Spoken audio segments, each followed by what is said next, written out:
Hey, good morning, everybody. I We'll start the webinar in just a few minutes. Sage 100 user group. We'll kick off in just a couple, or maybe 1 or 2 minutes. We're letting people file in right now. I'll look for the go ahead from my team when we've seen the right number of folks come in.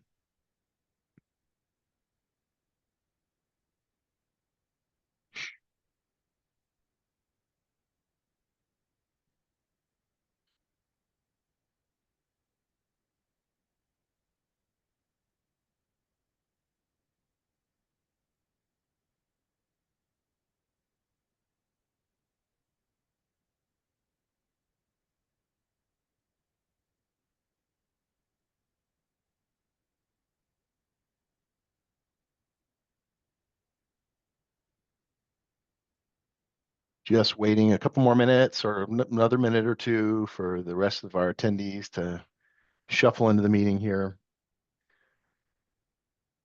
I'll look to Solana for a smile or a wink to tell me that it's time to go.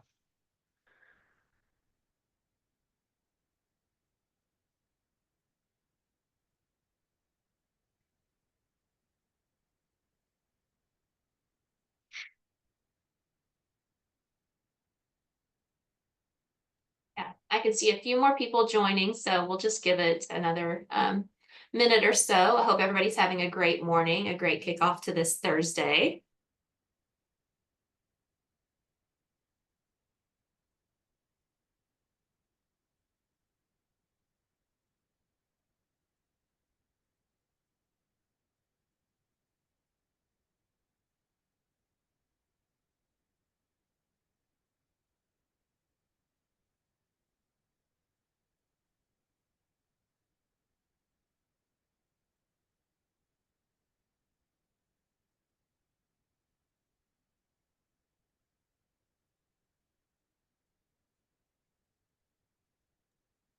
While we're waiting, are you all able to use the chat functionality? Can someone send us a chat possibly?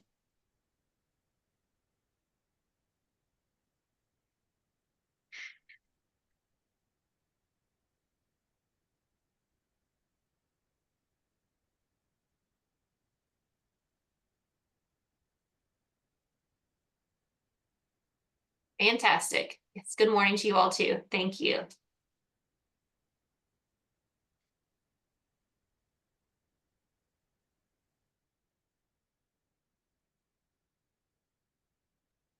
Hey, Patrick, why don't you go ahead and get it kicked off? Awesome. Thanks, Lana, and thank you to my team for your efforts in getting it together. Hey, everybody, welcome to the Sage 100 user group. My name is Patrick Johnson. I'm Chief Operating Officer at Oasis. And it was awesome to take a look at the group of attendees today. I saw a lot of familiar names and some new names, some folks that I hadn't met yet. So I'm excited to spread some knowledge today and some awareness today about about Sage 100 and Oasis in general, and some of our some activity with our partner Nuvei, who's joined us as well. So let's get cracking. Some housekeeping first. For Q&A, everybody will be on mute, but you can we'll utilize the Q&A for questions. They'll be answered at the end of the session, or if there's time. Otherwise, we'll reach to you directly and get your questions answered, or direct you to a good resource. For chat, we'll utilize the chat functionality, the standard Zoom chat functionality. If you have any issues with the sound or any other things that we might be able to help you with to enrich this user group meeting, or if there's something urgent, of course. Polling, super important for polling. There will be polls that pop up on the screen after each of the micro sessions here inside of the user group meeting. Please participate. It gives us, makes us feel good, but also gives us some good information. Also, if it's connected to CPE credit as well. So in order to get CPE credit, the next one down, you earn 2 credits today by attending for the full meeting. And you got to participate in all the polls that pop up. So make sure you do that. And also finally complete the survey at the end. Polana, did I get that right? I'm assuming I did. And so we should get cracking. Housekeeping done. Next up, review the agenda today. Here's some of the stuff we're going to go through. I'll do a quick State of the Union. We want to get to the meat of the presentation, so I'll do a quick intro. We're going to ask Christy Ellis from our Sage 100 team to talk about the new features in 2025 and the 2025 release of Sage 100. Kim Roma's with us from Nuvei, and she'll talk about AR automation and the power and savings available there. Looking forward to that. Jeff and Jim from our Sage 100 team practice will come through to discuss Sage alerts and workflows within Sage 100 and some of that functionality surrounding that. Jeff will continue then talking about a little bit more automation in Sage 100. Garen Stout, our client success manager, will come in and talk about optimizations and some of the things around the client success team. And then she'll close out the meeting. So that's the schedule here. We'll keep it moving. State of the Union, just a couple seconds here. The State of the Union at Oasis Solutions is strong, you all. We're really excited. Oasis is on the move. We are constantly looking for ways to invest and strengthen our practice around the support of our core purpose, which is to help our clients and team members flourish. So those are the guardrails that govern every decision, strategy, or task, policy at Oasis, and that directs how we invest. And to that end, just a quick overview about Oasis. Many of you have seen this before, or maybe know some of this stuff already, but founded in 1991 by Annette Manius. We've been in this business a long time, always concentrating on people and process and the intersection of those two things with the ERP software. Got a lot of good folks here in Louisville, but I think I counted it earlier. I think we're in 7 states now. I think we have consultants and other employees at Oasis in 7 states across the Eastern and Central time zones. So that's super fun, and it's kind of shows our commitment to a remote workforce and a robust remote workforce, which has been challenging for a lot of companies, but Oasis has managed this, and we continue to grow in that way. Thorough industry experience here, the CPAs, CFOs, MBAs, those are the kinds of people who make up our teams. And we do business with over 500 clients across the country. So I think we're in every continental U.S. time zone. So clients in all areas of the U.S. Across the bottom, there's some of our accolades. Maybe the one I'm most proud of, it may be the best places to work. This has been several years running, and the greater part of that, of course, getting that recognition is the surveying that we get from our teams and the actionable information that we get from our teams to help Oasis get better in serving our core purpose. So super proud of all of those recognitions. The State of the Union, we're strong. There's a lot of stuff that we're investing in at Oasis these days. We have invested in our Sage Intacct practice. We're an award-winning practice recognized by Sage Software. As an extension of our pre-implementation analysis service, we've extended that to a free business system review for folks who are already running Sage 100 to help uncover areas where we could help make the system more usable, extract more value from the system, and continue to help our clients utilize the system to the greatest extent that they can to bring the greatest value from their investment. We have worked to expand our help desk and our functionality there, including investments in how our systems run in the background to make accessing service easier and faster, more thorough. We've also added to our team. We're expanding our client success practice. And this client success practice is all about the client experience.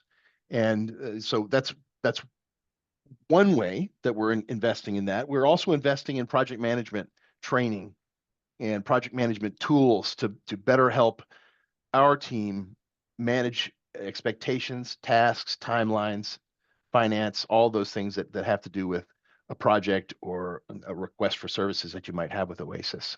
So we're super proud of that. And Garen will talk to some of that a little bit later on, all around our commitment to our client experience. As you saw on the previous slide, we've been recognized by industry leaders. Bob Scott's top 100 VARs. I never told anybody this, but I actually ran into Bob Scott at a trade show one time. He was having breakfast, and I walked up. Nobody's ever seen Bob Scott, but I have. It was amazing. He's a really nice fellow, and he's actually, I believe, retiring sometime soon, if I heard that correctly. Super strong partnerships across both NetSuite and Sage, all the way through their support network, all the way up to their leadership. We're very proud of the relationships that we've managed to facilitate and nurture there. And finally, we're just honored and thankful to have the opportunity to deliver excellence and value to our customers and clients, choose your term there, and present the best possible value to our clients in whatever way we're engaging them. So that's the status at Oasis Solutions. We're on the grow. We're on the move, investing in each other and investing in better ways to serve our customers. So with that, I believe it's time to move to the next slide, and I will hand it off. Oh wait, I got one more thing. I want to introduce my Sage team. Our Sage team is all across the board here. We have been in this business over 30 years, and these faces have been around Oasis Solutions hallways for a long time, some for a much shorter time, all working together really closely and supporting each other in our efforts. But that's the team. Those are the folks that you'll work with or have worked with for many years in some cases. Super proud to be a part of this team. I think that is actually the end of my section. It sure is. I'll hand it off to Christy Ellis now. Thank you guys so much for coming to the user group meeting. We hope it's valuable to you all. I'll stop my share and Christy can pick it up. Good morning, folks. I'm going to leave my camera on for just a moment while I address you. I'm Christy Ellis. I have been with Oasis for about 12 and a half years now, so I have dealt with many of you guys on some level. But if you have not met me, nice to meet you and welcome in. I'm going to be talking about the new features of version 2025 that is being released this spring. And I am going to stop my camera so that I can turn over to my demo environment here.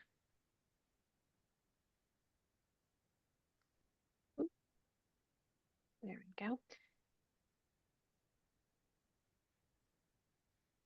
All right, so in terms of new development for Sage 100, they do release a new version every year, typically in the spring. And Sage does do a lot to listen to the ideas of the users and of the resellers and the consultants that work with the product. In fact, last year, version 2024 had 18 new features added as a result of the ideas that were submitted and voted on. This year, it's actually 25 new features were added because of the voices of the people. And so there is a way for you to have your voice heard. As my daughter would say back in the 4th grade when she was learning about government, your vote is your voice. So we have the link here that you can go out on the Sage website and look at the ideas that are out there and vote for the ones that pertain to you. And if you don't see something that you really want out there, you can submit something on your own and have other people vote for it. And if you have something like that and you submit a new idea, or if there is something out there that you need, let us know so we can vote for it for you as well on your behalf. We'd be glad to do that. We want to make everything possible that we can. And while we can contribute to that, they don't always implement every idea. You'll see some of the ideas have been out there for a little bit, but they do listen. And as a result of that, 25 new features this year were added as a result of people voting. So make your voice heard. So when they do release a new version, there is a document that they release that has the new features, and the document can be quite lengthy depending on the new features added. Some things are just small, minimal things like adding a new button here or a new search there, or just minimal changes. But some of them are quite significant. So we've got the QR code there if you want to scan that to see what's new on version 2025. Also, the link is there. You can also, once you get your Sage 100 version 2025, you can access the what's new from the application itself.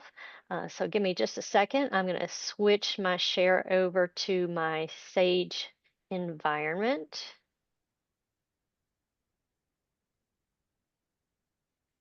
And I'll show you from here on your Sage 100. In your current version, you should also have that. If you're on version 22, 23, or 24, you would have the option on the help ribbon at the top. There's the what's new button there. And when you click that, it will go to the what's new website. There's also on the information center, you see the green button there that says see what's new. They both go to the same place when I click on them. And as we look at the list, they do a good job on the link here of separating things out by module. So if you don't use all the modules, you can hone in on those modules that you do use. And then if you continue to scroll down, you'll see the whole list. Now, I spoke just a moment ago about your voice being heard. Any of the options that you see that have the little light bulb next to them, those were the result of people voting and making their voices heard. So you can see a lot of things as I scroll through here. You see a lot of light bulbs. So again, they are listening. There is another way to get to the what's new, and you can also get it in a PDF format this way. It's a little, you have to dig around a little bit deeper for it, but on the left pane, if you go to web content and then go to the information center, again, we're back on the original information center page. If I scroll down ever so slightly, there's product documents. And then when you go to product documents, you see the payroll. For those that do have payroll, there is some product documents for payroll. But notice we have different version levels here, and we can get the what's new from each one of those versions. So this year, if you're on version 2022 and you're going to be upgrading to 2025, you might want to know what was new in 2023 and 2024. In case there are some things there that you want to take advantage of.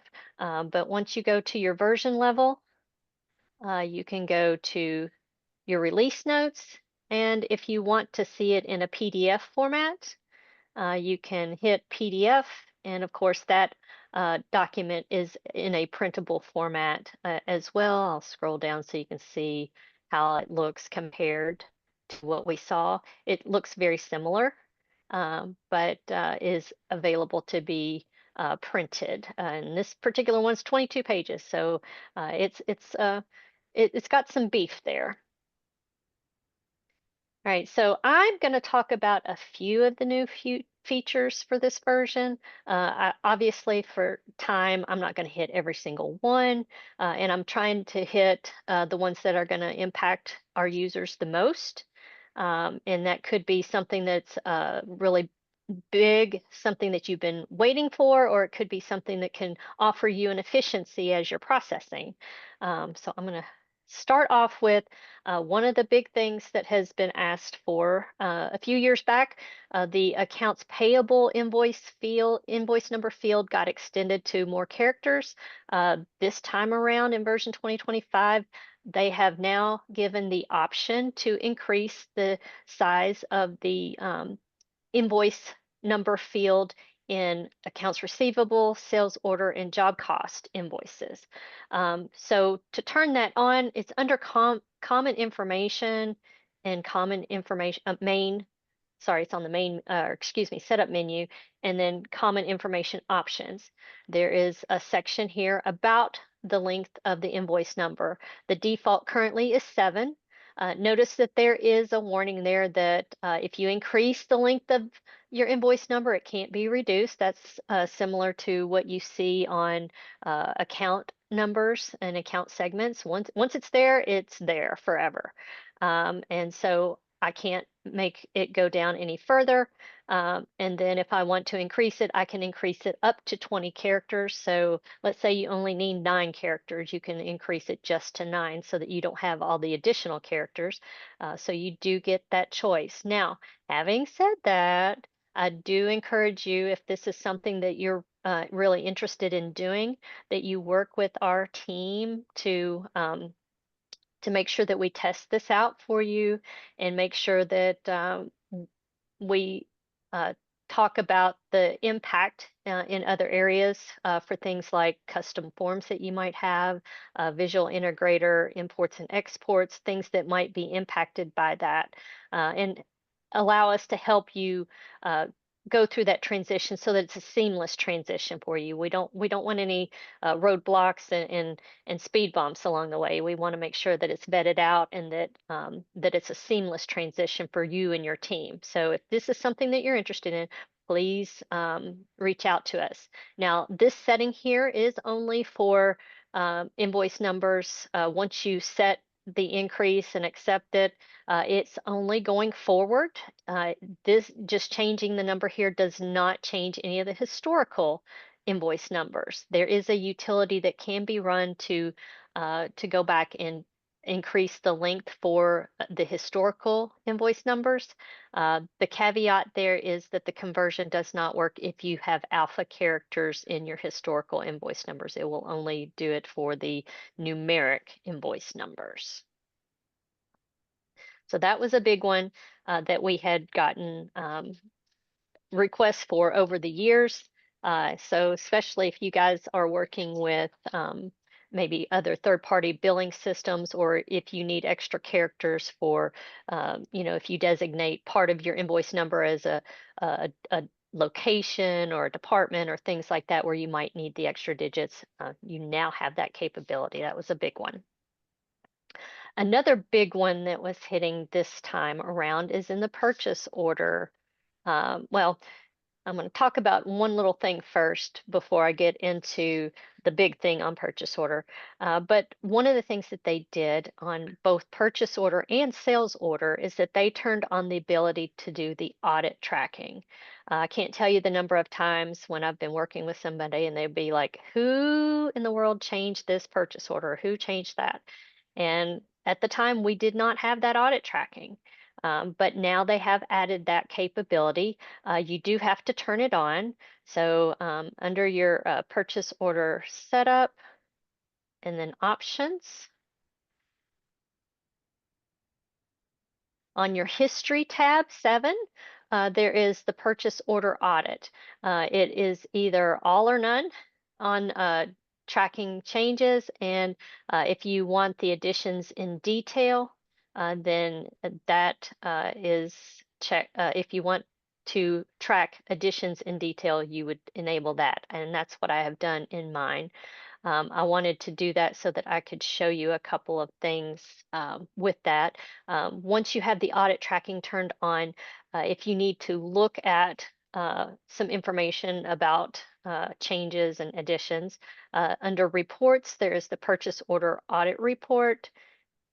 And from there, you have various selections that you can choose to generate your report. If you're looking for something specific, you can do it by user, by purchase order number, and then you can put in your particular criteria for that. Let's see, I'm going to put my criteria down here at the bottom. I'm going to look at 00100033 as my purchase order so that we can see the report on it. This particular purchase order was just where I had put in a new one, so you can see because I had selected to track the detail. I do see what was put in with every field as I've gone on. And of course, if I had since changed the purchase order, Since the original, entry of the purchase order, I would see some things that would say changed on the report. So that's one way you can look at that information. Another way that you can look at the information is actually through the purchase order entry screen. On this one, I'm going to look at 00100036. Now, this particular purchase order has been completed in my system, but I can still look at that detail. I say yes to that. You'll notice at the top, you see the user that is logged on, and then I see the little audit viewer. I call it a little sprocket. There's probably a better word for that, but I call it a sprocket. I'm gonna click on the sprocket, and I see the different things that have happened. This is kind of the summary of what has happened, but I can go in and obviously we see where I initially entered the PO back on the 5th.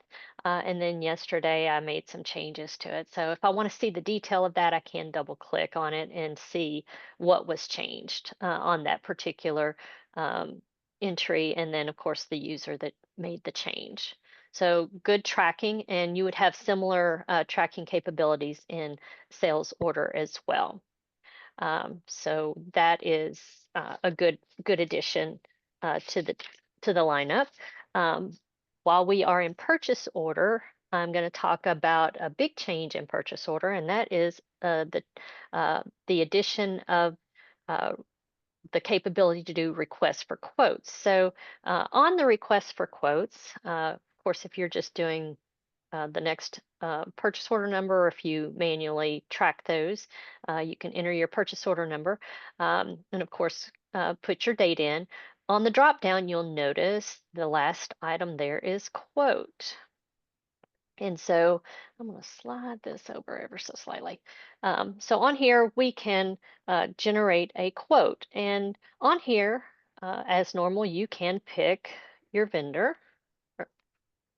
And I'm just going to pick Avid. The thing about the quote feature is that you can also generate requests for quotes to multiple vendors. So on here, I've got the little green plus icon, and that is to open another window, and I can select additional vendors that I want to send this request to. So on here, let's do Brown, and let's do Office Max here. So I've got 3 vendors here that I want to get quotes for a particular part, and so that I can figure out which one has the best part, or best price, excuse me. So notice that I do have print quote checked on here. I'll show you that in just a moment, but I just wanted to note that while I was in the screen. Obviously, the order status is new. I would, on a request for quote, you don't necessarily have to fill in this a lot of details. You would just go to your lines, pick your item. We can do paper caddy. And then let's say I want 10 of them. I don't have to put in a unit cost. I don't have to do extensions. I could put in additional comments if I wanted to make some clarifications for the vendors to, if I wanted to put some additional notes in on that, or specifications, things like that. When I am ready to print it, on a regular purchase order, you could do the quick print or the little printer icon in the lower right corner. On a quote, the little print in the lower right corner does not do the quote printing. There are 2 ways to do quote printing. The first one is to use the quick print from this screen. I'll do that here in just a second. But the second way to do that is on your main menu here. There is a new task on the main menu for quote printing specifically. So note that it is separate from purchase order printing. It is a separate task. So when you are in this window, you do have to use the quick print if you want to print it directly from this window, or you can do it from the menu using the quote printing option there. When I hit the quick print here, I'd have to save my changes. Didn't save that a moment ago. I'm just going to hit my preview so we can see it on the screen. Notice that it is the document is called request for quote. And of course, this is a crystal form. It can be customized with your logo and in your information. But notice it doesn't have any cost on it or any extended cost on it. It just has the quantity that you're looking for. This is page 1. Of course, it's Avid. If I go to page 2, it generates one for Brown and Johnson, and then page 3 generates one for Office Max. So it would generate one request for quote for all 3. This can also be tied into your paperless office.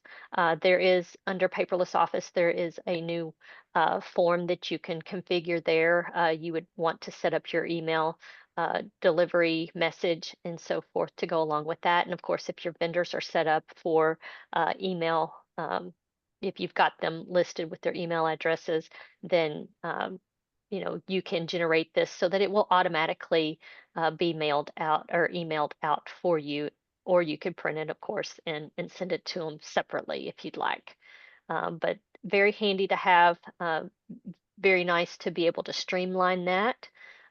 Once you have sent out your quotes, request for quotes, and you get your information back in, you can then, of course, pick your vendor. Let's say, excuse me, I want to,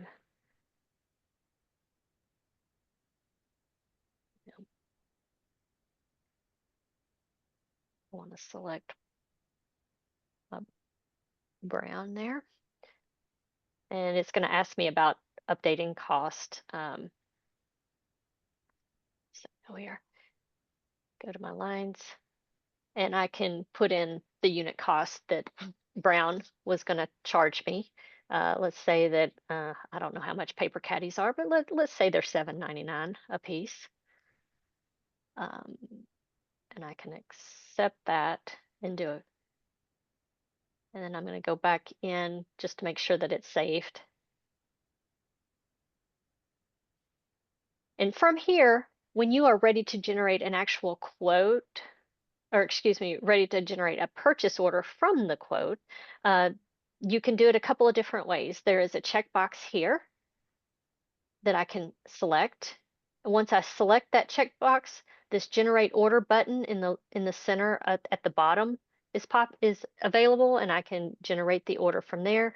Also notice on the menu over on the left, there is a auto generate from quotes where you can auto generate multiples. So you don't have to do them individually. If you have a whole slew of ones you want to generate, you can do those together using the auto generate. But for this purpose, I'm just going to hit the generate order. You want to save changes? Yes. And you can include comments and memos if you have them. And it will tell you what the next automatic order number is. I'm going to go with that, and I'm going to say OK. And so it will generate the purchase order from there. If I look in my lookup, I can see that 10043 was the one where I generated the quote, the request for quote, but it generates the purchase order. It assigns a new number. So it does, there is a separate number when you move from quote to order when that happens. A couple other things I wanted to mention about this is that there have been changes made in other modules to accommodate this. So in accounts payable, the quotes display on the vendor maintenance POs tab, and then you can search for quotes in the search for purchase orders window. In inventory management, quotes display on the item maintenance orders tab, and you can also search for the quotes in the search for purchase orders window. All right, I'm going to skip over now. Oh, I lost my mouse.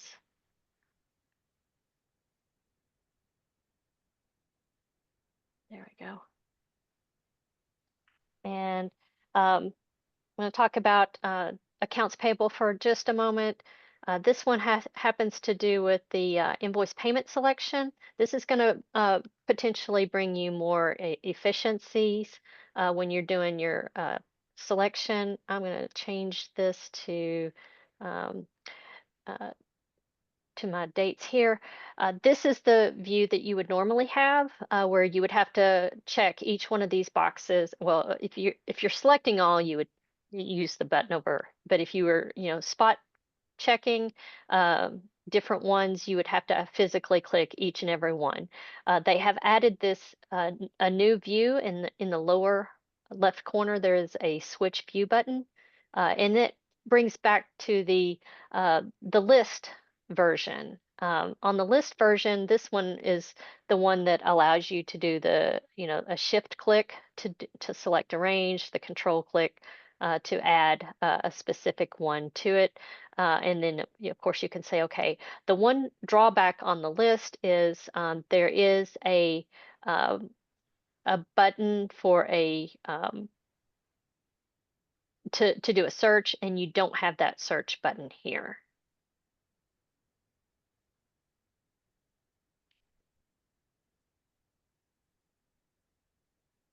That is on the accounts payable. Then in accounts receivable, we had a couple, they've added a couple of fields on customer maintenance. My ABF here, good old ABF. On the statistics tab, the last invoice date and last invoice amount fields have been added. Those are good for you to be able to view, to make decisions about your customers. Also to note that those fields can also be added to any of your custom reports and also your custom lookups. So if you're trying to do some things with exported list of customers, that information can be on there as well. Then on package tracking, shipping numbers can be really, really long. And if you are tracking packages for um, and you need to send correspondences about them, it's sometimes a little cumbersome to have to retype numbers.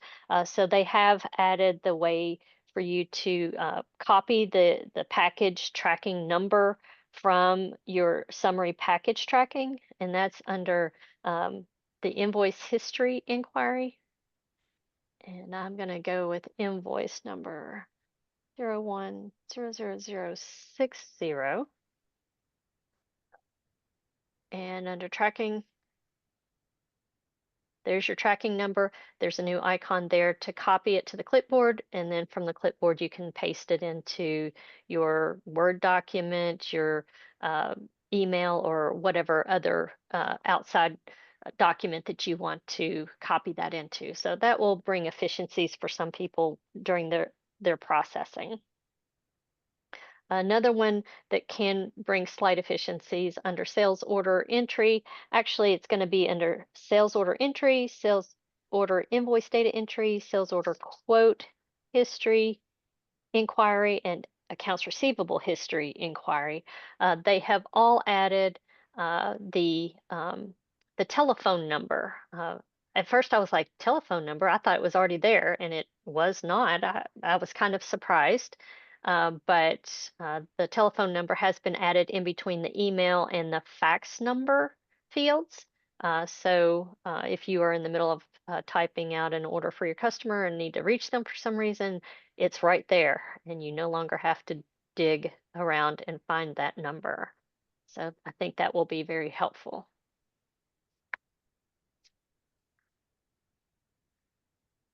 Under the general ledger, one of the things that they have added, general ledger doesn't change too terribly much, but they did do a slight change on how the one-click reversal works with the date. I'm going to look at 1550100. If you're not familiar with the one-click reversal, it's not a one-click and it's done. It's a one-click enters the reversal into a general journal entry for you. So I'm going to talk about if you are reversing an entry that is in your current period. So my demo system is in May of 2025. So this entry here is within the current period. If I click the journal reversal button, which is the little blue ribbon over here on the side, it will create the reversal in my general journal entry section, from which I can then go and post that. And if you do that, any current period reversals will take on the date of the original entry. So this particular entry was dated 5/31. I know it's not 5/31 yet, but that's when it was dated. So here in a second, I'll show you it shows 5/31. But let's say I wanted to reverse something from a prior period. If I click on the reversal, it does tell me you can't post to that period, and it says, hey, we're going to put current date on it. So that's what it will put on that date for the entry if we go and look. The first one is going to be the one that uses the current date because it was current period. This one is the one that was for um, the prior period, and notice it does have the posting date of today. If I wanted to change that maybe to the May 1st, I could change it before updating. But by default, if you do reverse a prior period entry, it will then use the current date. And I should remind you also, if you're using the one-click reversal, please only do that for items that are general journal entries. Do not use it for any that are for subsidiary modules, because this does not go back and reverse anything in your subsidiary module. And the last one that I am going to show you, well, no, there's one more. Inventory management does have some changes as well. One of the big changes was that on item maintenance on the additional tab, we've got the new UPC and EAN type. So the EAN stands for European Article Number. That one was kind of a new one to me. I don't typically deal with European parts, but they did add a field for those codes. Once you do the drop down, you see the different formats, UPC A and E and EAN 8 and 13. And as you select those, the field where you type the information is going to be restricted to the formats of those codes. If you select other does allow you to do a free form entry. The other allows you up to 14 characters on the free form. And then finally, on payroll, I did want to hit something on payroll. A lot of you guys that have payroll have worked with me at year end and on various payroll things. They did have, they of course release the year end payroll version and then do updates throughout the year for that. One of the big things that they released for version 2025 on payroll has to do with reversing um, a payroll check run. You know, previously, if you had to reverse a check run, that meant that you had to reverse each individual check in order to do that. But if you're going to reverse the check run in the new version 2025, notice that there's a reverse check run button at the bottom. It's currently grayed out. You would simply put in the information, the pay cycle information of the check run that you want to reverse.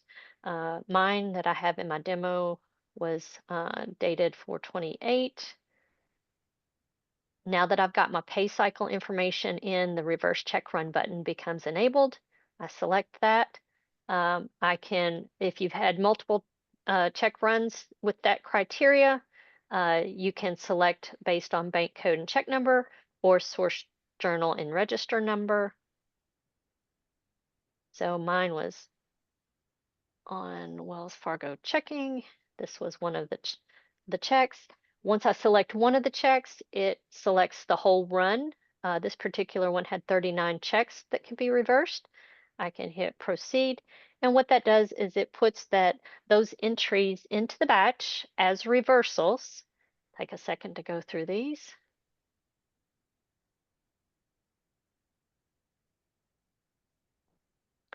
If I do my flashlight to look up the entries, I see there are 39 records there, so there were 39 items. I click on the first one here, it says check reversal.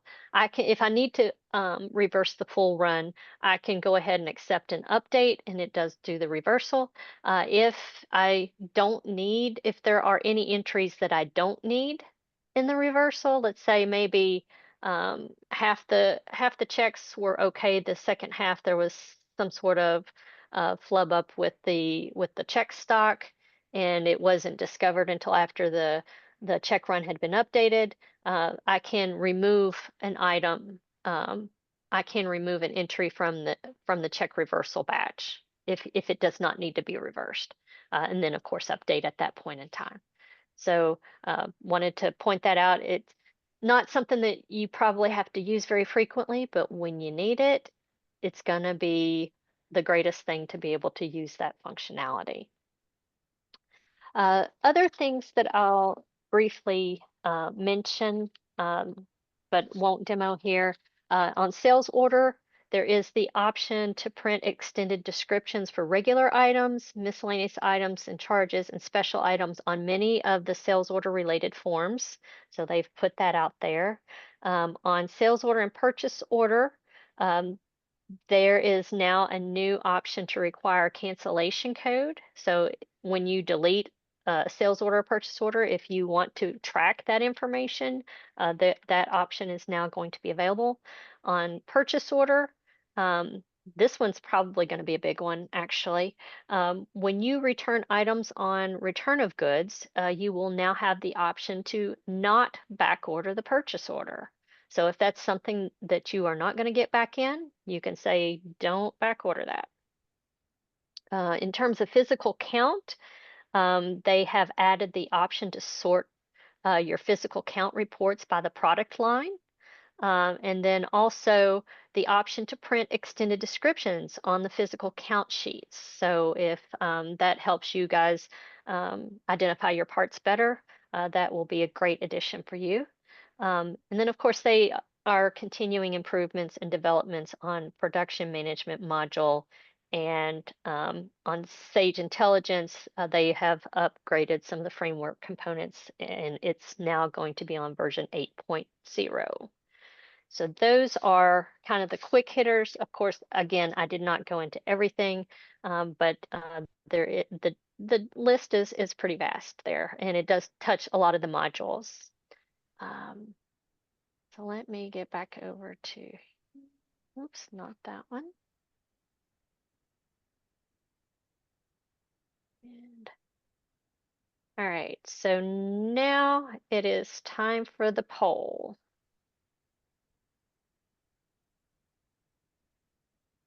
Okay, so it is now time for our first poll of the day. Let me go ahead and get this launched.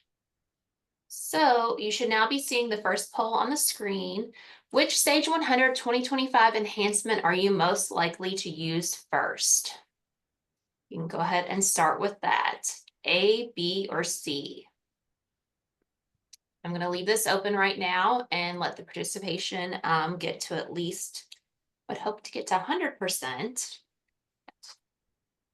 Yeah, and then in a minute, we'll have Kimberly Roma with Nuvei to start the next session of the user group.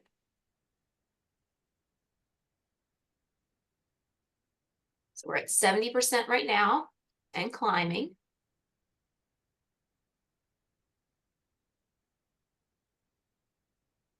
And thanks, Christy, you did a fantastic job.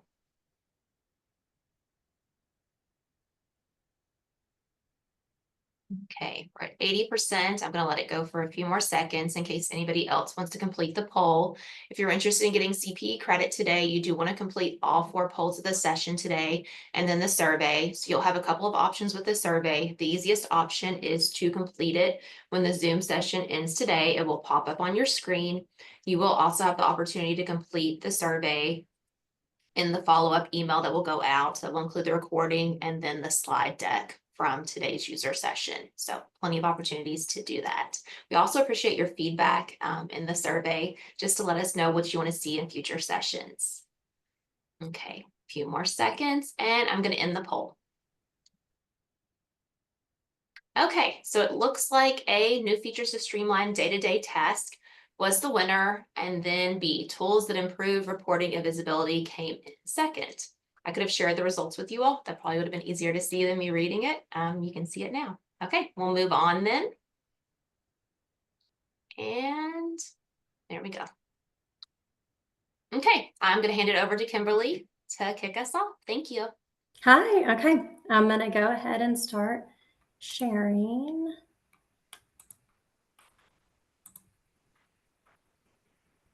Okay.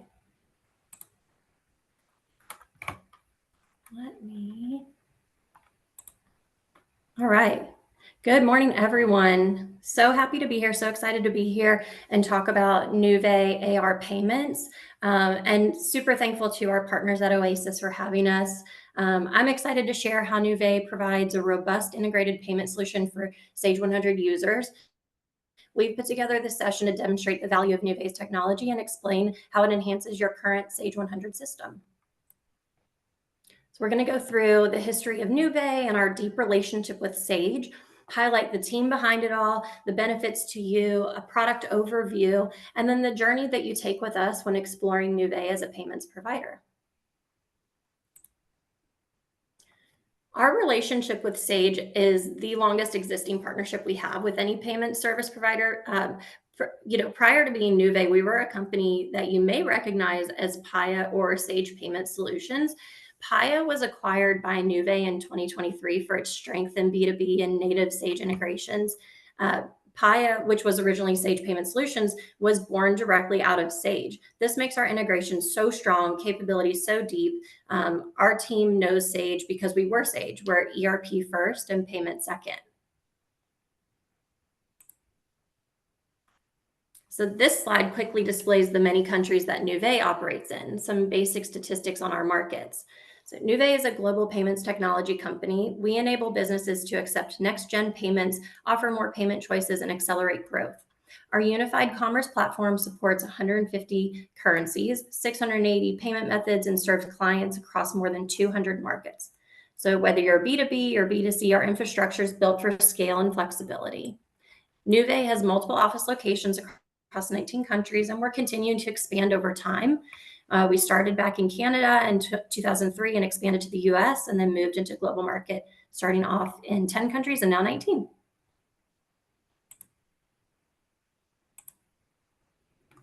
So this is our ERP product team. We've got 100 plus years of ERP experience, but I think it's really important to note that our product team, Nuvei is a payments company, but our product team is really ERP first. They know Sage 100. They've worked as a VAR, or they've worked as a publisher. They've worked with the Sage products for, you can see up here, 25 plus years, all the way up to Rebecca, who heads up the team, 40 years of ERP experience. So they truly understand what you do inside the ERP and how payments enhances that.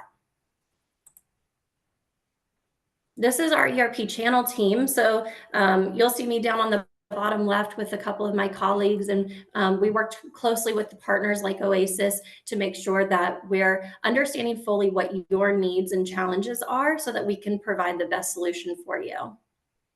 When you're working with Nuvei, you're working with a team member that you see here on the screen from the beginning of the journey through the life of your account. So many of you have probably experienced frustrations with outdated payment systems, whether it's the inability to handle modern payment methods, delays in reconciliation, or high processing fees. These legacy systems create inefficiencies and hurt the customer experience. This is where Nuvei can come in. Our integrated payment solution for Sage 100 modernizes your payment workflow. You can accept credit cards, ACH, and other payment types directly in Sage 100, which reduces double data entry, improves cash flow, and ensures PCI compliance. So a few of the core features I'll highlight: real-time payment processing within Sage 100, tokenization for secure credit card storage, automatic posting to accounts receivable, and email invoicing with embedded pay links.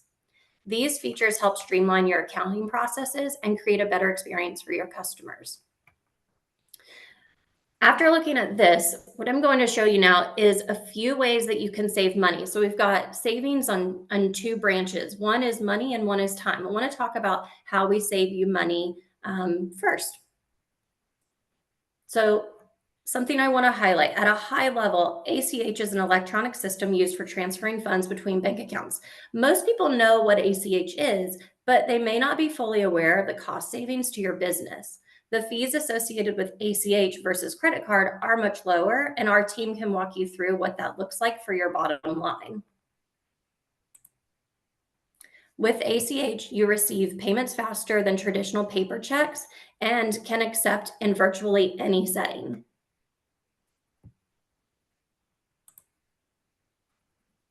Another way that we work to save our customers money is by automating level 3 processing. So level 3 processing is a program that was developed by Visa and MasterCard. It supports commercial card transactions, especially in the B2B and government procurement environments. It rewards merchants with lower interchange rates when they submit enhanced transaction data like item descriptions, quantities, tax amounts, invoice numbers, and more. Only qualified merchants using compatible gateways and processors like Nuvei can access level 3 savings. When integrated with Sage 100, Nuvei automatically maps and passes level 3 data, eliminating manual input and reducing errors. The results are amazing, up to 43% savings on the interchange fees. Of course, there's also faster reconciliation and stronger transaction transparency for buyers. Here are the data field requirements which Nuvei automates to ensure you receive the best rate on your transactions.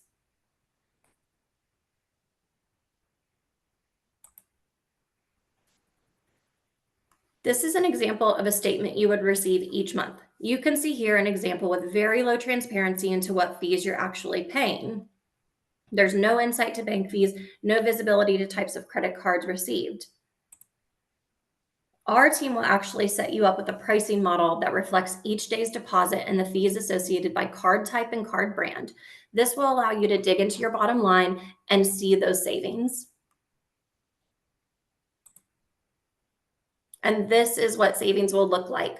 So our team can provide you with a comparison to show you total savings when you process with Nuvei.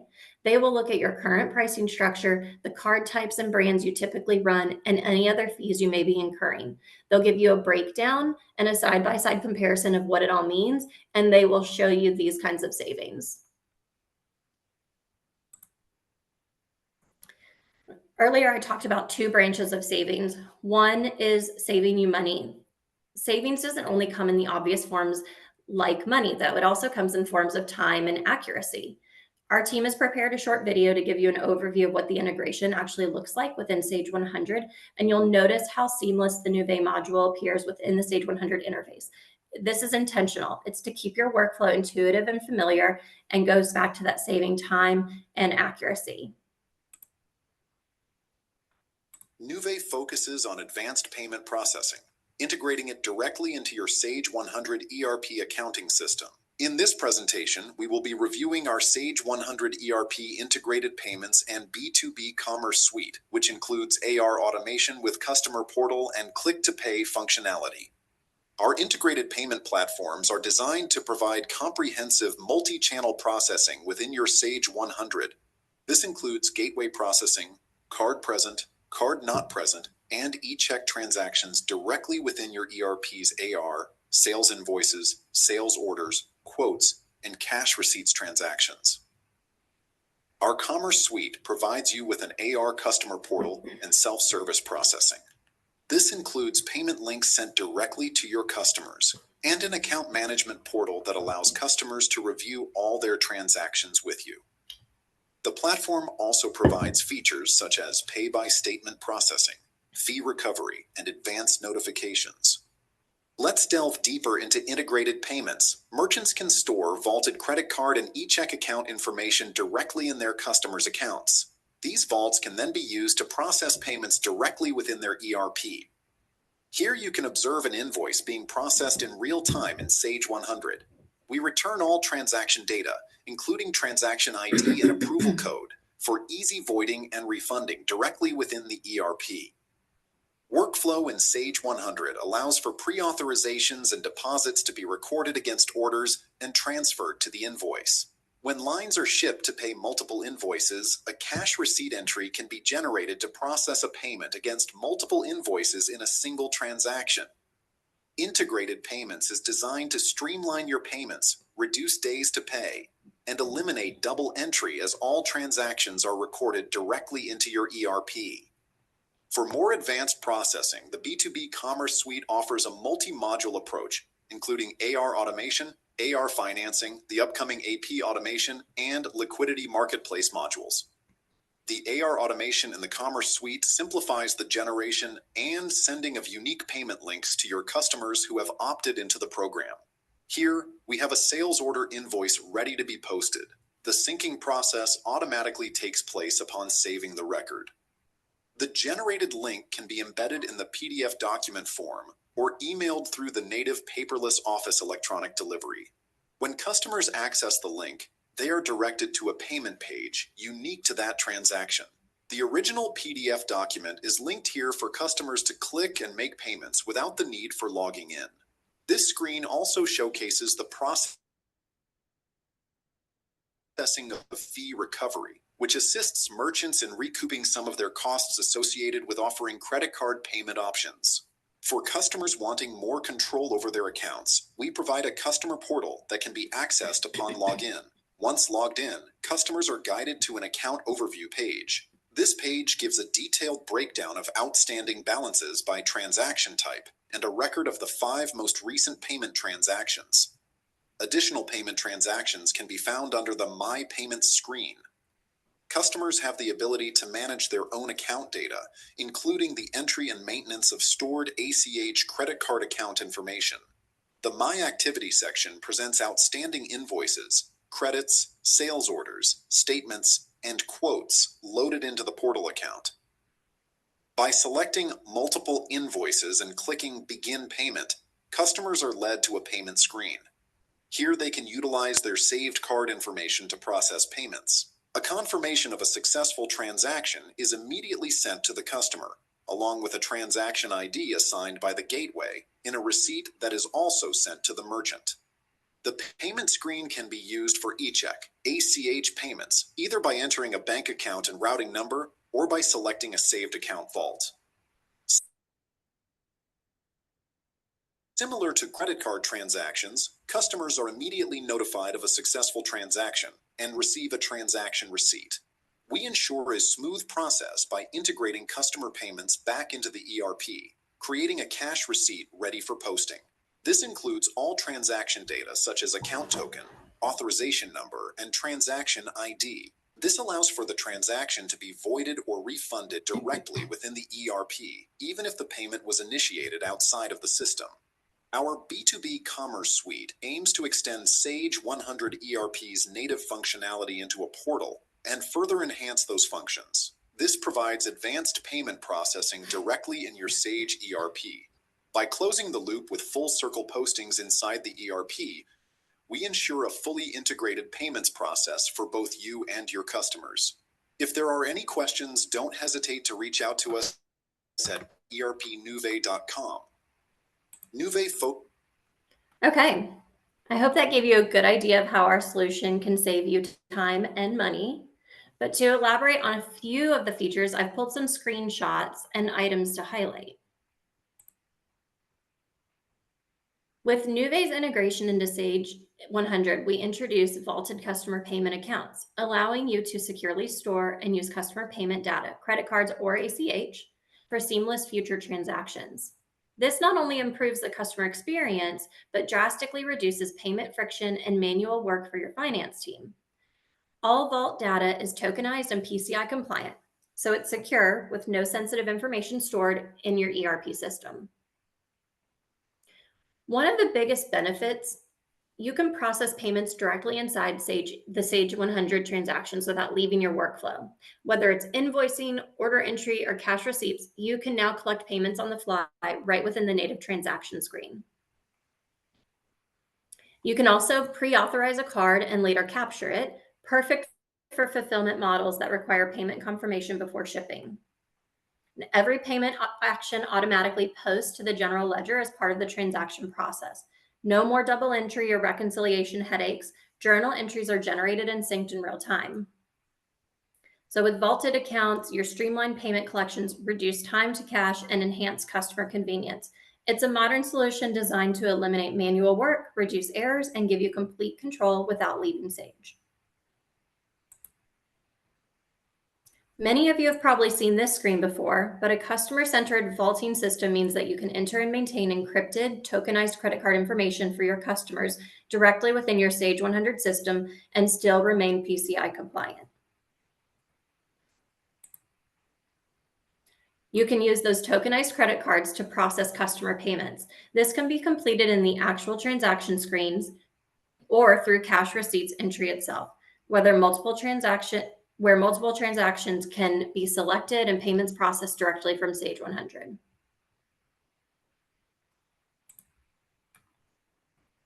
Our AR automation solution keeps users working within the ERP, providing self-service payment tools for customers.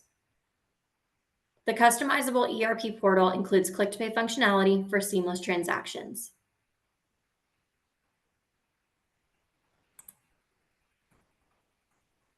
I hope the benefits to you are clear, and if you've been struggling with any of these items or have been thinking about exploring a more enhanced system, we'd love to show you how our integration would enhance the customer's experience, drives efficiency through automation, control costs, and increase cash flow by getting paid faster.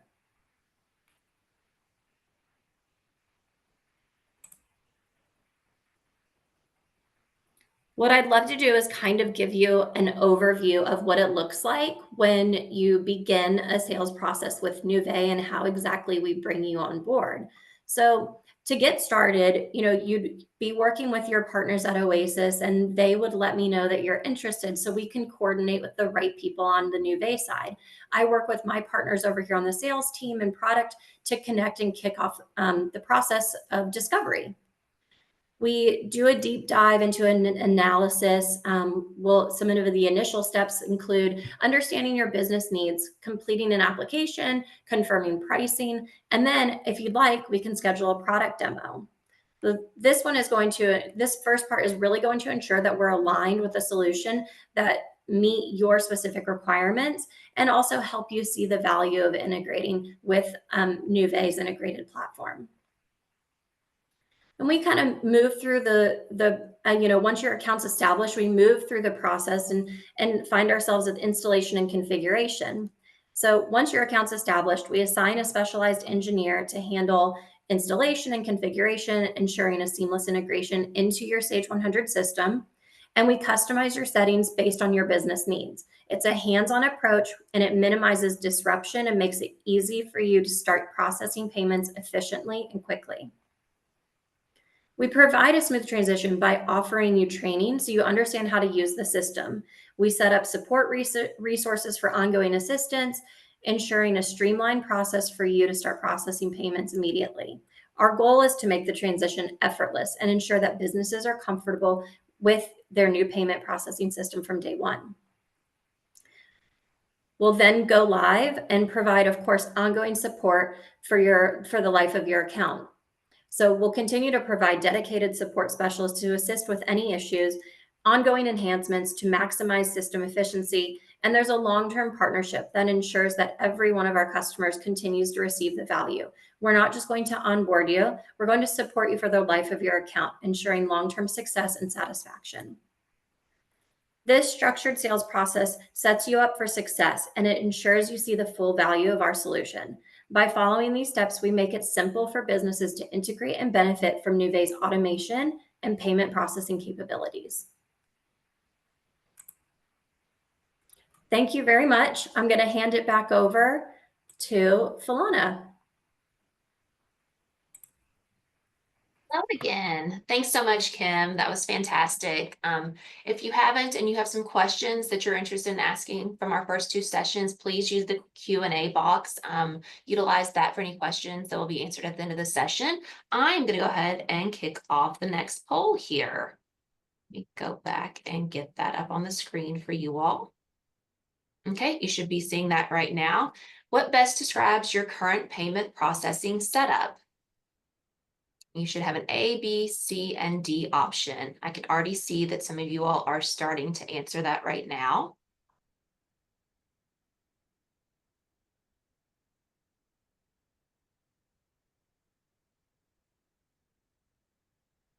Be at, goodness, we're flying through this. Okay, we're at about, okay, we got stuck there. 70% participation. I'll let this go for at least a minute to get everybody an opportunity to participate if they want to do so.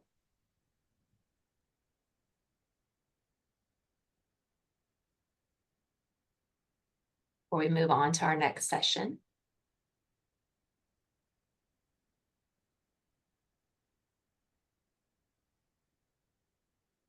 Okay, I'm going to go ahead and end the poll and share the results here so everybody can see them. Okay, it looks like we are pretty evenly split between A and C here. So integrated with my ERP and manual invoicing based. Okay.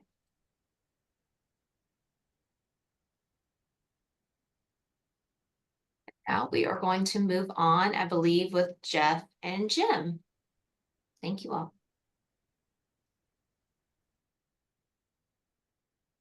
Hey, thanks, Falana. Kim and Christy, thanks for your efforts and showing us a little bit about new releases and Nuvei. And folks, thanks for sticking with us here a little bit. In the next session, Jim and I are going to be reviewing Sage Alerts and Workflow. I'm going to be talking just a quick and a brief introduction to Sage Alerts and Workflow, and Jim will actually be doing the hard and the important stuff of showing you all a little bit about Sage Alerts and Workflow. I will let you know, you may hear us during this presentation refer to Sage Alerts and Workflow as Knowledge Sync. This is what the product used to be called, and Sage, in their wisdom, rebranded it. So some of the folks that have been around a long time, Jim's been around a whole lot longer than me, just so you're aware, a whole lot longer. We'll still call it Knowledge Sync, but we'll try to stick with that. Just realize if we do that, it's the same Sage Alerts and Workflow and Knowledge Sync. But as I put this next slide up here and you read that, you might see some of what you struggle with in your business. 'Cause if we look at probably here on the left side, our systems are full of data. Sage 100 captures a lot of information and a lot of data. And a lot of that needs your attention, something that you might need to look at, something you might need to pass off to somebody else, something that you may need to make a decision on. And so what generally happens with a lot of systems, and maybe it's happening with you, is that you regularly go and you have to go into the system and you're digging through, maybe printing out reports, maybe doing inquiries in the system, maybe dumping information out to Excel that you're then massaging to get the information that you need.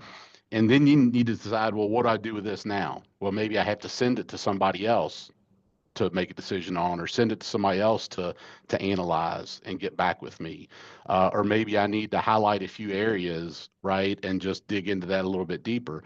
But what most people really want, though, is they want a system that works a little bit more proactively for them, something that will flag information, right? Something that will be proactive and provide you a tool or provide you the information to say, take a look at this or make a decision on this, or even something that will take action for you that requires no effort on your part.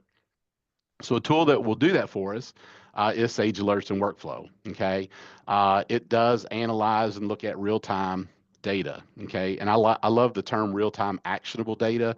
Actionable data is very important, right? Something that we can look at very quickly and be able to take action on it without having to spend a lot of time digging in. Like to call Sage Alerts and Workflow kind of like that invisible assistant, something that's setting in the background, right? That you don't have to manage, but it's providing you information for some of those business critical issues which you have. I mean, you see a few things we have there: stock shortages, overdue invoices, things like that. And it is though more than just reminders. Although you can do reminders in this, like, hey, do this now based on a trigger. But it will also take action for you. So, for example, if I have a customer, maybe my biggest customer, if it goes 30 days past due, right? I could have a trigger out there that will then send an email to a salesperson or to my collections person, say, hey, reach out to them and find out what's wrong. Or if I'm monitoring customers and I notice a customer hasn't bought anything from you in 60 days, right? To go out and send an email to a salesperson, say, follow up with that customer. It also allows us to kind of automate some of the reporting functionality in the system to send out reports, okay, on an automated fashion, maybe daily or some sort of schedule. We actually use Sage Alerts to Workflow here at Oasis. It connects to a couple different of our systems, and daily, weekly, sometimes, there's reports that hit my inbox of things that I need to look at and take action on. It's also a fairly easy to use tool, right? To go out and set information up and configure it to send those alerts to do some of that workflow options for you. Some of the things, why would we choose it? Again, I've talked about a few of these, but hey, manage errors and exceptions, automatic alerts, some of those things I mentioned, and Jim will dig into a few of those things here as he shows you all Sage Alerts and Workflow. But kind of monitoring information, but you can monitor inventory activity. If I have one of my, some of my biggest parts, if they drop below a safety stock level, maybe send an email to my purchasing person so they can go ahead and make adjustments to purchase more of those items. It does monitor all modules and data. And look, let's think of this not just in Sage 100. It will monitor everything in Sage 100, but you can connect this to other systems as well. So if you have another, a CRM system potentially, or some other operational system that it needs to connect to, again, we use it here and we connect it to a couple different of our systems internally. And maybe one of the best things with Sage Alerts and Workflow is there are right out of the box 85 pre-configured business conditions that you can set up for Sage 100. So what does that mean? It means that it's you can start using it pretty quickly. Okay. Now, I would almost guarantee that if you put it in, there's other things specific for your business that you're going to want to configure to use, but you have 85 kind of out of the box conditions that are ready to go. So you'll be able to start using Sage Alerts and Workflow pretty quickly. Okay. So with that, I'm going to hand this over to you, Jim, to show a little bit on that. Okay. Thank you, Jeff. I appreciate it. I hope everyone can hear me. And you're seeing the Sage Alerts and Workflow screen. So as Jeff explained, Sage Alerts Workflow, I keep wanting to say knowledge sync. I'm going to do my best to say the correct term. But anyway, it's a proactive task application. It reads data that you build in queries, and from there it takes action. If the conditions of the query are met, it'll take action. Or you can just plain schedule events like reports delivery and so forth. I'm currently my screen's being shared. I'm in Sage Alerts and Workflow. The workhorse of it is the event. And this is where you dictate, I read a query to see if I need to act on it. From here are my events. And in this case, I've developed 5 of them here that I'll use. But the first one will read, once a customer's account is beyond 30 days overdue, a certain invoice is, it will send an email warning to the salesperson, possibly to the customer or to the controller. From this, I can schedule it and have it run multiple times a day to check the status of the invoices. You can also run it now. And when I select it to run now, everyone in this list, in this training session, will possibly be getting an alert letting them know that this invoice is overdue. You create your list of subscribers, the people that will get it, these alerts, these warnings, you can hard code those as I did for this class, or you can actually read the data. If you want to send an order confirmation to a customer, a sales order's been created, you want them to automatically get a confirmation, it'll read the email on the sales order and send them a confirmation, either just a sentence to say, hey, we've received your order, or we can put the detail in the email message or as an attachment, letting them know that it's been received. Okay. Like Jeff said, we can do the status of accounts payable and accounts receivable warnings from that. We can look at inventory stock levels. We can look at customer credit. Have they exceeded their limit? Okay. We can look at salespersons. Have they just entered an overridden or an invoice below the company's policy on gross profit? It can send either an email, or with a Twilio subscription, you can send SMS, you can send text messages. The sales manager would get an immediate text message if a person entering the sales order overrode the price below the desired gross profit level. So I'm going to move over here to my email and show you. The other thing I want to show was late purchase orders before I move to my email. Once a purchase order is late, you're on a date, we should have gotten it yesterday, it's late. I've set up an alert for that, notifying the head of purchasing or possibly the person that created the PO, send it to the vendor, asking where it's at automatically by reading the data. This is my email. So this is the invoice. I received this invoice. The information on the invoice comes from data that was collected from Sage. It's sending me an email, let me know that this customer's invoice 92581 for $5,800 is overdue and is now 30 days overdue. You could set it to be from the invoice date or the due date. In this case, it's now 31 days. It was sent yesterday. It's now 31 days overdue. If I go here, this is my purchase order report. Again, it read the purchasing, it looked at the promise date, the required date at a line level on the POs, and sent warnings letting me as the purchasing manager or the purchasing agent or even the vendor that these are now 1 day late. And in this case, this alert is set up, it would be received every day until the PO's received. So hopefully action is taken on it. I'm going to switch back over to Knowledge Sync. Also, these queries are developed, and this is your data feed. This is where you're creating your conditional expression. Do I do this? Do I need to send this email? Okay. I can also, in my events, designate specific times. I can send sales reports, monthly sales reports. I can send cash status each day to the owner of the company. The owner may never get into Sage. He's got to come bug you or have someone give him that information daily. They have got to go look it up and give it to him. If we set up this event each night at the end of the day, it would go directly to the cash status of the company, cash received in, cash out, went out, maybe open receivables and payables, what could be either an email or an email with attachment to ownership, to the CFO to know where the activity for the day and where the cash currently stands. Commission reports. We can send commission reports using the advanced email. We can get the emails from the salespeople tied to the invoices, do the calculations for the commissions, and send those out on a monthly basis. Okay. As Jeff said, customer trends. We can send the reports each week or each month looking at customers' purchases from your company.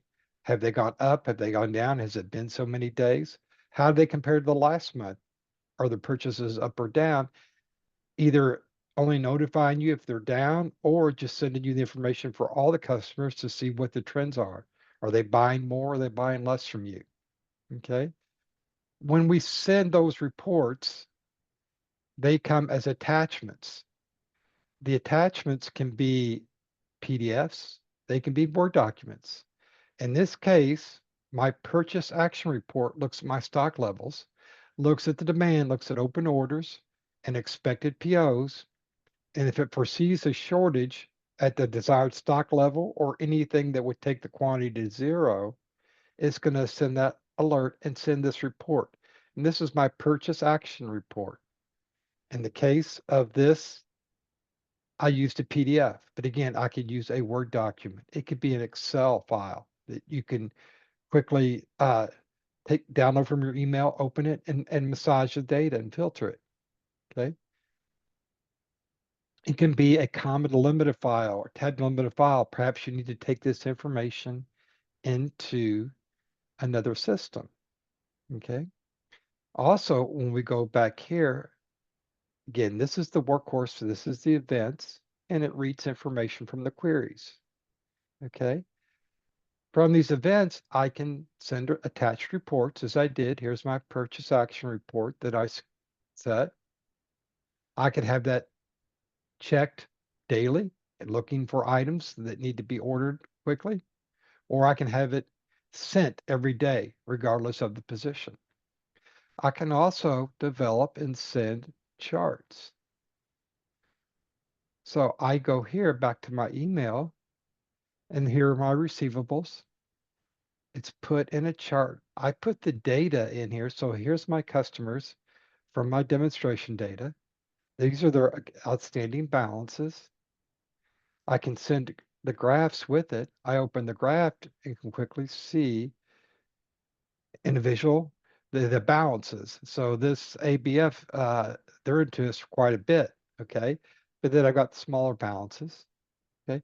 But I can quickly see it in a graph format. And the graph is built within Knowledge Sync, attached to the email alert, and sent to the customer or to you or to the controller, to the receivable manager on a daily basis, to the owner. I'm going to shift back to, we can also, in our events, our workhorses can send and update information in web APIs. Need to go through and execute a program through a predefined integration with a web, with your website, with your commerce site. Maybe your inventory stock levels need to be updated every hour on your website. We can do that. It would run this event hourly, updating the balances on your website. You can also do basic scripts. Using my events, I schedule the scripts to go through each morning. I look for customers that have exceeded their credit limit. It'll query them, give me the list of those customers. From that list, I can then execute a script using the BOI availability in Sage. I can go through and automatically put customers on hold that have exceeded their credit limit or beyond a certain day, a certain period, or I can take them off. You've got a customer that's going to put them on hold. 2 days later, they get the invoice, they get caught up. That morning when it reads, when it executes the event, it'll execute this script, and any customer that is now in good standing that was prior put on hold will then be released. So again, the events drive it. We use the queries to read the information, and from there we can send an email. We can send a text using SMS with embedded information. If it's an email, we can attach reports and files. These reports, these charts, these programs actually execute programs depending on the information or the filter from the query, and as well as basic scripts. So I created these 5 events, okay, including a webcast, and I'll talk to you shortly about that. But I've created these. But as Jeff shared, Sage provides 85 events already created. They called event packs, excuse me. And these event packs, again, are provided by Sage. I imported them in for the accounts payable module alone. I go here, and here's 5 events that are provided. Invoices due in 3 days and 7 days, due today, invoices on hold, vendor balances over $999. These are you get with your purchase from Sage out of the box. Accounts receivable. I go to my events, balances over $10,000 and $120 a day. This is your urgent balances plus orders. So I may have a balance, but I have orders over the credit limit. You don't want to put them on credit hold because you haven't they haven't exceeded their balance, but it's a warning to let you know that they're heading that way. And then you need to communicate with the customer. Near balance with the credit, nearing the credit limit. Customer is inactive. This is the trend. Have they been inactive for 60 days? We could create one that compares this month to the previous month. Where do they stand? Are they buying more or less? And then finally, the number of invoices for the month. Checking the activity on the customer, the number of transactions. We can go to bill of materials. Oops. In events, we get 5 bill of materials. Inventory. Duplicate items. Cost increases on items. MSRP changes. Quantity is less than or equal to the reorder points. And that's kind of the purchase action report that I demonstrated and I developed. It's an attached report. This is quantity surplus, no activity. Warnings on parts that haven't been sold in the last 30 days. Maybe you need to run a sale to reduce those. Okay.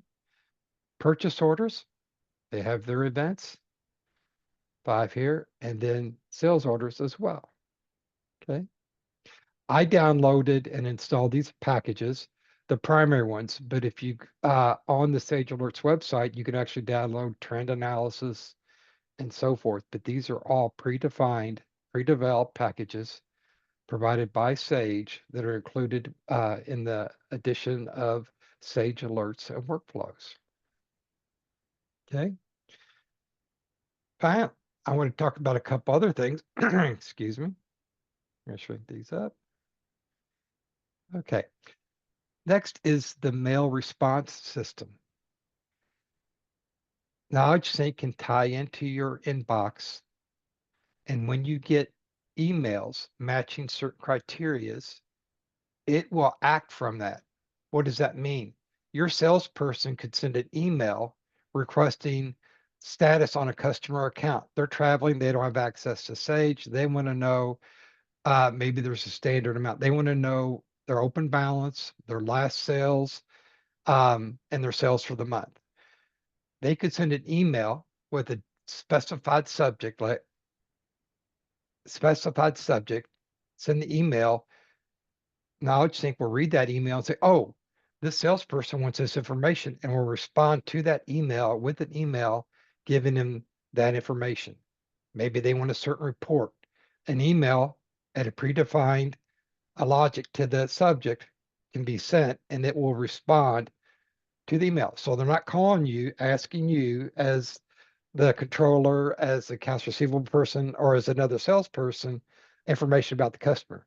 They're going to send an email, and it can come back to them maybe as a text. Okay. Finally, I wanted to discuss dashboards.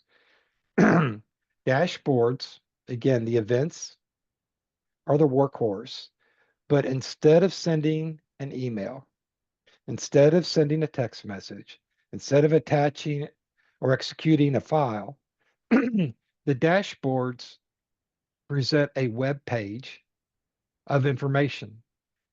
We have customers that use this example in the logistics area. They have a big screen TV. The dashboard is like an Excel document, but refreshes every 3 minutes, 5 minutes. And as orders are shipped or as orders are added to be delivered in the next few days, they appear on the screen with the status, including have they been invoiced yet? Have they been shipped yet? And so forth. So it's a visual for the logistics team to know where they stand on their orders. We have a current customer doing that. You could also set up your stock levels, your inventories, the status, our orders in shipping and so forth. But you can see that information on these screens and they refresh every 3 to 5 minutes. And it's a nice visual, it's information that people get that don't need access to Sage. Okay, they don't need to log into Sage. They don't need to install on the computer. They just click on a web page and it'll give them that information. Okay. So again, this is a high level overview of the application. Does a lot of neat things. When I was in industry, I had 60 events that ran daily, weekly, monthly, sales reports, warnings on events that occurred. Just a really neat tool we found very beneficial to the organization. So I'm just going to hand this back to Jeff. If you all have any questions, please submit them and we will answer them as best we can and maybe discuss this with you and how it could benefit your organization. Thanks, Jeff. Thanks, Jim. Alana, I believe we have another poll question now. Is that correct? We sure do. Okay, let me get this going right now. Okay, poll number 3 should be up on the screen for you. Are you currently getting actionable data from your Sage 100 system to help you make good decisions? See people starting to answer it right now. Okay. Responses are rolling in. We're over 50% participation at the moment.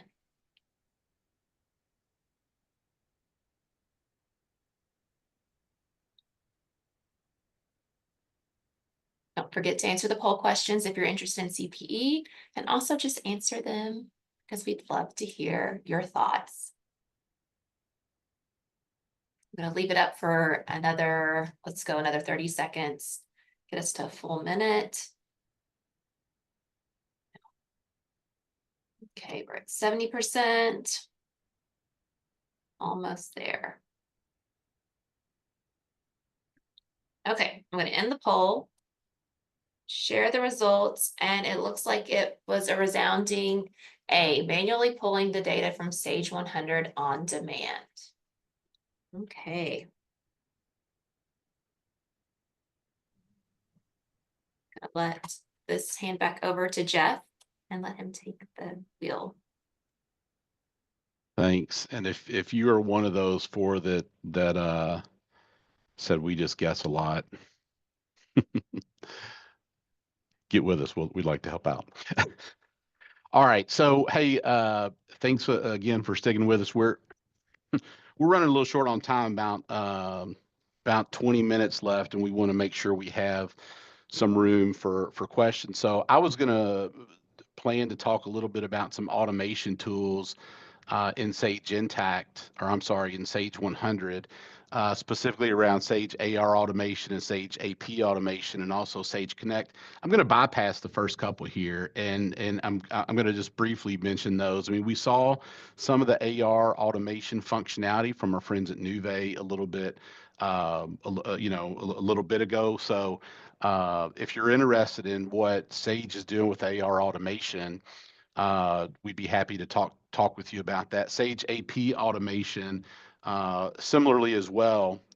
We've done many webinars, right, on Sage AP automation. So you may have set in on some of those, but kind of the point with the automation tools and Sage 100 is they are trying to bring in AI powered tools. Sage is making a tremendous investment in AI, and a lot of these tools that are being put in place are to streamline information that people would manually be doing in their systems. Okay, so we've seen some information on Sage AR automation, Sage AP automation. If you're interested in that, we'd be happy to talk to you about that. And again, we also have some pre-recorded webinars we can show.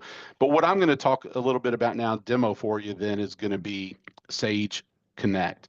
And I will tell you, I hear from a lot of our customers, one thing we do hear when we talk about automation tools is sometimes there's a little bit of a hesitancy with customers to know, hey, do I want to make an investment in a tool if I don't know if I'm going to get the return?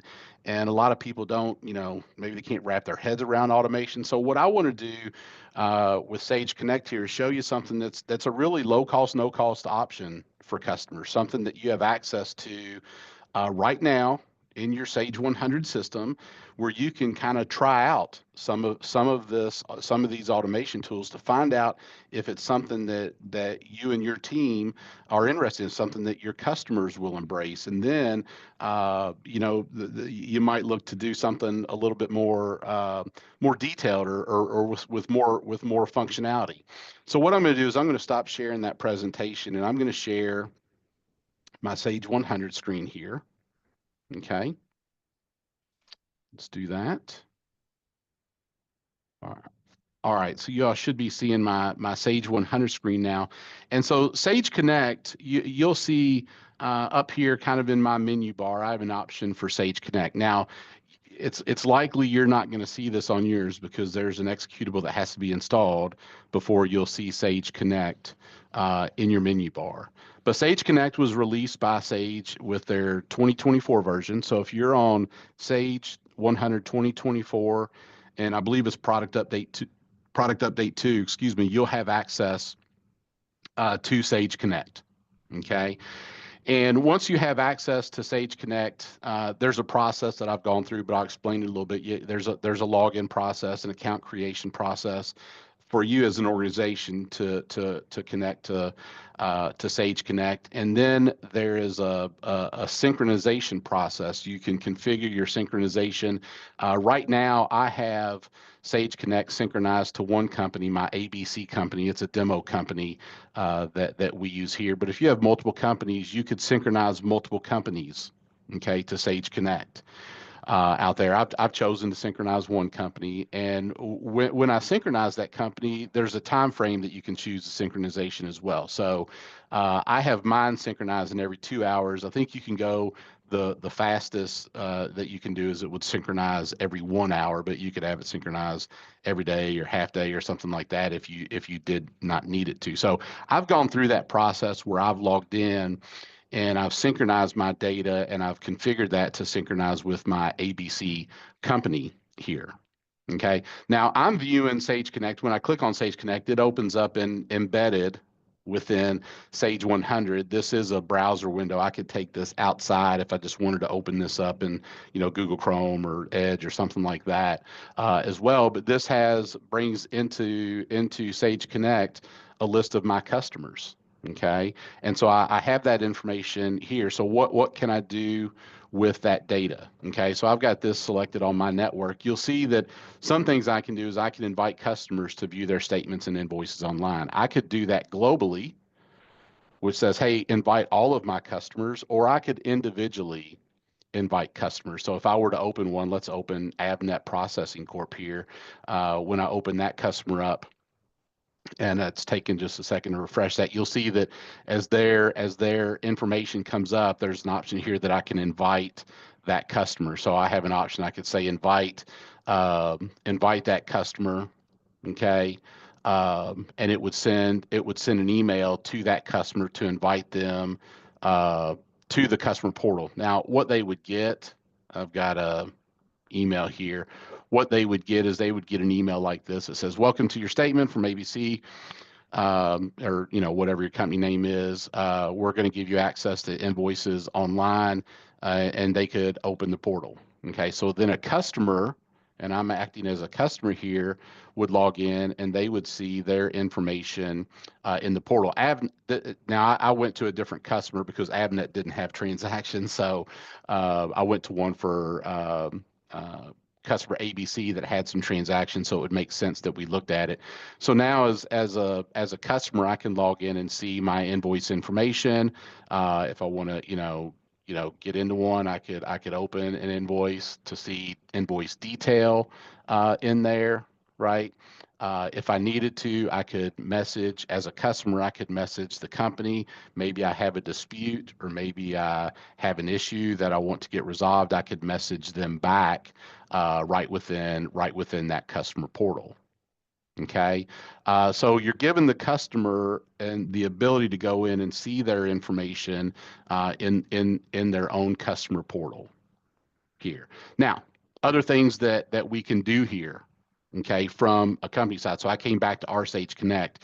What are some things that I can do here? And I'll go back to my network, and I'm going to open American Business Futures here, because again, they do have some transactions in, and when I'm in their information there, I could view what the customer would see. If you're interested in seeing that, I have some messages. I could also take notes on their account here. I could look at their contacts and their transactions as well. Okay. Now, what are some things I could do here? I could send some messages to them. Maybe they have an invoice that is overdue. Okay. And I want to message them on this invoice that's overdue and say, hey, I want to send you maybe a reminder or a notification, an overdue notice, right, on this, and then I can manage that within the customer portal. And again, on the customer side, when they log in, what are they going to see? Well, they're going to get an email that says something like, hey, invoice is overdue. Here's a reminder for that invoice number and information there, and then they can log in and view their invoice. Now, one thing, and you may be asking yourself as you see this, is, well, what do they do after they view it? There's no way to pay in there. Well, again, this goes back to kind of that investment in what you're doing. The Sage Connect is a very entry level, like low cost, no cost option. If you want to go full out with AR automation to manage those payments and the click to pay options that Kim talked about a little bit earlier, then we would engage some of our partners like Nuvei to manage some of that information for us. Okay. But again, we have a lot of customers that have said, I have a lot of folks that are hesitant a little bit and don't know really what it would do for them. This is a very easy way to kind of dip your toes into some of the automation tools and automation functionality that Sage provides. All right. So again, you can manage some of the things that maybe you're doing now manually. And I'm hoping as I show some of this, you think about that, like, hey, what do you do now when a customer says, hey, I didn't get a copy of my invoice? Well, am I going in Sage 100? Am I reprinting that invoice and emailing it to them? Yeah. Otherwise, they could log in their portal. They could see that information. What happens when I want to send out reminders to a customer, or I want to send them something very specific? Do I have to go to my email? Do I go to Sage, download their invoices or their statement, load that in an email and send something to them? Here, I can have that come right out of the system, and all of that is maintained. From a collection standpoint, I can come in here and see all of that information as well, the back and forth. How do you manage disputes? Is it just an email from the customer, to you, and then all of the dispute and communication is managed within email, and then maybe go into the customer notes section in Sage 100 and put that information in here? It would be managed in that portal. So it's really streamlining some of those processes and accumulating some of that data as well. Okay. So look, I know that was quick because we are running a little short on time, but again, Sage Connect is a tool. If you have version 2024 product update 2, that's available to you right now. All right. So I'm going to stop my share. Falana, I believe we may have one more poll before we move to the last session. We sure do. That was great. Quick, but great. Okay, let me launch this fourth poll here. It's a easy one too. Is adding automation tools to your Sage 100 system of current interest to you? Yes, no, maybe in the future. And these responses are rolling right in. Already 70% to completion. And I'll give it a few more seconds and we'll move on to our final session of the day with Garen Stout. I'm going to give it another 10 seconds for any stragglers. And then I'll share the results. Okay, let me share the results here. Okay, most of you are thinking about adding automation tools to your Sage 100 system in the future. Okay, well, in the future, if you're interested, please feel free to reach out to Garen and she will help you. Okay, Garen, I'm going to stop sharing and let you take over. All right. Well, thank you all. Thank you, Jeff, for that information on Sage Connect. I think that's extremely helpful and excited for what that has to offer. So I am Garen Stout. I'm the Director of Client Success with Oasis. And as Patrick said at the beginning, Oasis has been focused on our clients and making sure that you guys are successful. So on my team, I have, for the Sage side, I have Andrew Hines and Barbara Swales. So they also work with me on Sage. So I manage our Sage Intact, our Sage 100, and our NetSuite clients. So want to talk about business review. So some of you I may have had a business review with this year and some of you have not. So why schedule a business review with client success? So what we have found is many of our customers with Sage 100 have been using the system for 5, 10, 20 years, and that's kind of the norm. So having these business reviews, I've learned that a lot of our clients are not taking full advantage of the system. One of the big things I've discovered is that the staff, the end users are being trained by the person that was in the role before them, not necessarily by implementation because it's been so long. So what that means is that as people are coming into new roles, they're not really learning and evolving as the system as it is now. They're learning what their predecessor in that role did. So definitely been some things that we've learned. That being said, I recently had a call with a client who she told me that every year she schedules her year-end appointment with Christy Ellis. And she said, every year I learned something watching Christy just navigate in my system, learning ways that she can access data that she didn't even know that she could.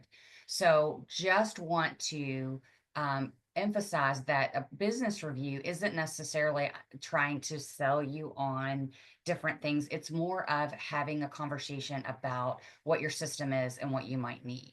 So during the review, we look at configuration. So one of the things is that is your Sage, or how many concurrent users do you have? What does that mean? At your Sage 100 subscription renewal, that's the time we want to make any adjustments to that, making sure you're not paying for end users that you don't need. Also bottleneck identification. What are areas in a company that people are saying, hey, this gets held up? Maybe it's a process, that sort of thing. Additionally, we talked about automation. So I will give you an example quickly. I know we are running low on time, but we have a client who did a business review and did not have integrated credit cards. So we introduced them to Nuvei, had a conversation, and they are going to be saving hundreds of dollars a month on credit card processing fees by moving to Nuvei. So what that means is that, they're looking, it's going to take some time and they've had to do some investigation, some research, but what they're finding out is they've been paying way too high fees for their credit card processing. So again, if that's something you're interested in, please reach out to me or anyone from the team. Additionally, Sage is offering a kind of a try before you buy on Sage alerts and workflows. So if that is something you're interested in, please reach out as well. Want to make sure that we can do that, talk with you about that. We also talk about cloud strategy. Are you, your servers on-prem? Are you interested in having, your Sage 100 hosted? Talking about protection and security, considering outsourcing some of your data, those sorts of things we discuss. Training. One of the things I find interesting is it's almost like until a client buys a new ERP software, they don't want to take the time to invest in the training. So if you've been using Sage for 10, 15, 20 years, this is a time to have that conversation about making sure that our team has the training that they need. So one of the things that comes out of these at times is a paid engagement for us to come on site and do an analysis. And see how your processes are. I met with a client a couple weeks ago who said, hey, I'm in accounting. I don't understand how the manufacturing side or the purchasing and how that works. And I'm like, well, that's great because our team does. And so we have people like Jim that knows that side of the business and can come in and kind of help the accounting team be able to decide and help on processes that maybe areas that they're not necessarily knowledgeable on. Lastly, just want to touch on our Oasis Optimized membership. This has been extremely successful for our clients. It's a way for you to engage with us on a contract it's $25 an hour lower rate. And also what you contract for on an annual basis, we give you an additional 10%. Also, we give you an up to 4 hours business response time, and that means a maximum of 4 hours. So you're going to kind of go to the top of the line if you've got a support ticket that comes in. What you do is we engage with you on, hey, what do you think you're going to need for this year on execution services? Maybe this is your upgrade year. So we're going to include the cost of the upgrade. So that way you get this lower rate and the additional 10%. And then maybe in years 2 and 3, you're not going to need the full amount that you needed. So we can work through that and discuss that. Additionally, if you run out of execution services and need to purchase additional time and money, we can also do that as well. So you get that additional $5,000 minimum, but you also get that additional $500 for the 10%. And then we do the business review. Lastly, just real quick covering this, we do have a lunch and learn coming up on unlocking financial intelligence, how AP and AR can power business growth. So definitely want to take advantage of that. If you do register for our webinars and are not able to attend, we do send out the recording afterwards. We also are attending Sage Future. There's, I believe, 5 of us attending Sage Future in Atlanta. So we're going to be hearing what Sage has to do. If that's something you're interested in attending or registered to attend, please let me know. And then we do have some upcoming games for the Louisville soccer. And I'm running, I can't remember what FC stands for. So, but anyway, Louisville City, that's it. So Louisville City Soccer. So we're going to be doing that.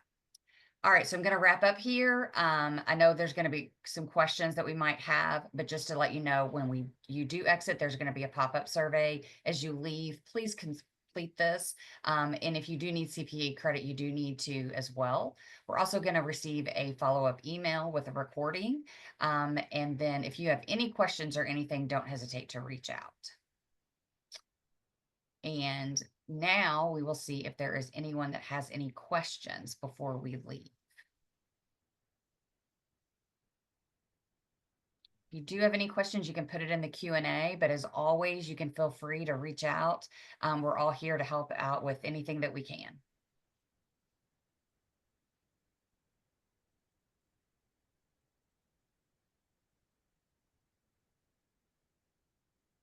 I'm not seeing any questions in the Q&A at the moment or in the chat, Garen. Again, you can send them in an email. Always reach out to Garen or respond in the follow-up email that goes out.